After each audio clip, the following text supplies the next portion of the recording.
Welcome to Inside British Royals. This is your exclusive look inside the world's most famous family. We are exploring the scandals, secrets, and power plays that define the modern monarchy. If you are new here, please do well to hit that subscribe button for more updates. It's a shocking claim. Sarah Ferguson, the Duchess of York, met with convicted sex offender Jeffrey Epstein in his office while he was serving his jail sentence. While the world's attention was on Prince Andrew, was another royal figure tangled in Epstein's web all along. The story of Sarah Ferguson and Jeffrey Epstein is a dark and complex one, full of financial desperation, social climbing, and what looks like a devastating moral collapse. For years, the headlines were all about her ex-husband, Prince Andrew. But as millions of pages of documents from the U.S. Department of Justice are unsealed, a different and equally disturbing picture is coming into focus. It's one that places the Duchess of York not on the sidelines, but right in the orbit of a convicted predator, long after his crimes were known to the world. The central allegation, that Ferguson met Epstein while he was still incarcerated, is explosive. But the truth, buried in recently released emails, is a little more complicated, and in some ways, even more damning. It reveals a relationship that didn't just survive his conviction for child sex offenses.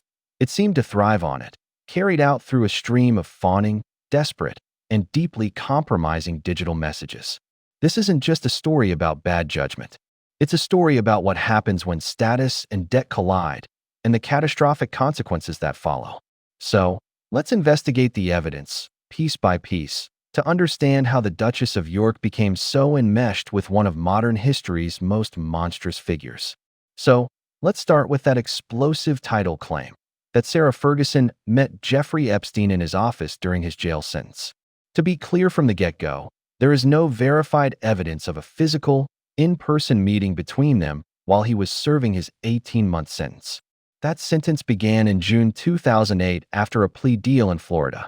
He was granted work release for much of that time, which allowed him to leave jail for his office. But the idea of a royal visiting a convicted sex offender during his sentence is a scenario for which no proof has surfaced. However, what has come to light is arguably even more revealing of their bond. We have to go back to the months just before Epstein's release in the summer of 2009. The U.S. Department of Justice has released a trove of documents, and inside are email exchanges between Ferguson and Epstein from April and June 2009, while he was still serving his sentence on work release and under house arrest. These weren't just casual check-ins. On June 14, 2009, just over a month before his release, an email from Sarah asks Epstein for business advice. She writes, "I need to ask you how I start the Mother's Army company so it can be commercial. How do I do that? Can you help me?" The emails show Ferguson seeking guidance from a man in jail for child sex offenses on how to launch a global maternal advocacy group. In a follow-up, she mentions speaking to a first lady who supposedly loved the Mother's Army and tells Epstein she will call him at the prison later. One thankful email from this period is signed off with the words, "Love you." The exchanges are astonishing. Epstein, from his confinement, even appears to brainstorm ideas for her. In one email, he suggests a promotional video modeled on a military recruitment ad, but with mothers, not soldiers, breastfeeding, not shooting, reading to a child, not teaching them to shoot a rifle. While the recipient of that specific advice is redacted, analysis by the Daily Mail suggests it was likely Ferguson. This wasn't a relationship on hold. It was an act of collaboration. She was turning to a convicted predator for professional guidance while he was still, technically, a prisoner. The lack of a physical meeting in an office is a technicality that hides a far more important truth. The lines of communication were wide open. To really understand why a member of the British royal family would get so entangled with a figure like Jeffrey Epstein, you have to talk about money. Specifically, Sarah Ferguson's profound and well-documented lack of it. Her 1996 divorce from Prince Andrew left her in a shaky financial position. Unlike Princess Diana's reported £17 million settlement, the Duchess of York reportedly received a much smaller sum, which included a housing fund from the Queen and an annual stipend of just £15,000. For a woman used to a royal lifestyle, it was a recipe for disaster. Throughout the late 90s and 2000s, Ferguson became a tabloid fixture, often called the Duchess of Excess. She racked up staggering debts, at one point reportedly reaching over £4 million, while juggling hundreds of creditors. Her attempts to cash in on her status, writing children's books, endorsing Weight Watchers, were often successful but apparently never enough. By her own admission, she was constantly on the edge. It was this desperation that made her vulnerable to a predator like Epstein. He wasn't just a rich financier. He was a master manipulator who knew that debt was a powerful tool for control. And he had a way in. Prince Andrew. Andrew's long-standing friendship with Epstein is what opened the door. The first public scandal connecting Ferguson's money to Epstein broke in March 2011. It was revealed that Epstein had paid £15,000 to one of Ferguson's former personal assistants to settle an unpaid wage claim. Crucially, this payment was reportedly made at the request of Prince Andrew's office. Facing public outrage, Ferguson issued a statement calling it a gigantic error of judgment. She told the Evening Standard, "I abhor pedophilia and any sexual abuse of children. I am just so contrite I cannot say. Whenever I can, I will repay the money and will have nothing ever to do with Jeffrey Epstein ever again." That was supposed to be the end of it. A public apology, a promise to cut ties. It was a clear, firm statement. But newly unearthed emails reveal this public declaration was a facade. Behind the scenes, the relationship didn't just continue. The promise to have nothing ever to do with Jeffrey Epstein ever again lasted only a few weeks. In April 2011, shortly after her public denouncement, Sarah Ferguson sent Epstein an email that can only be described as groveling. The contents, published in September 2025, are staggering. She described him as a steadfast, generous, and supreme friend to me and my family. She went on to humbly apologize for her public comments, acknowledging that he must feel hellaciously let down by me. So what happened? Why the dramatic and humiliating U-turn? According to her spokesperson at the time, James Henderson, the Duchess wrote the email under extreme duress. He claimed Epstein was furious about her interview and had made a chilling phone call threatening to sue her and destroy her. The spokesperson described the call as having a Hannibal Lecter-type voice, painting a picture of a terrified woman trying to appease a menacing bully. The apology, they argued, was sent on advice to assuage Epstein and his threats. This defense presents Ferguson as a victim, a woman taken in by his lies who was then terrorized into it. However, this narrative is complicated by the sheer volume and tone of her other messages. The Supreme Friend email wasn't an isolated incident. The documents released in early 2026 reveal a pattern of fawning language. In one email from August 2009, she calls him the brother I have always wished for.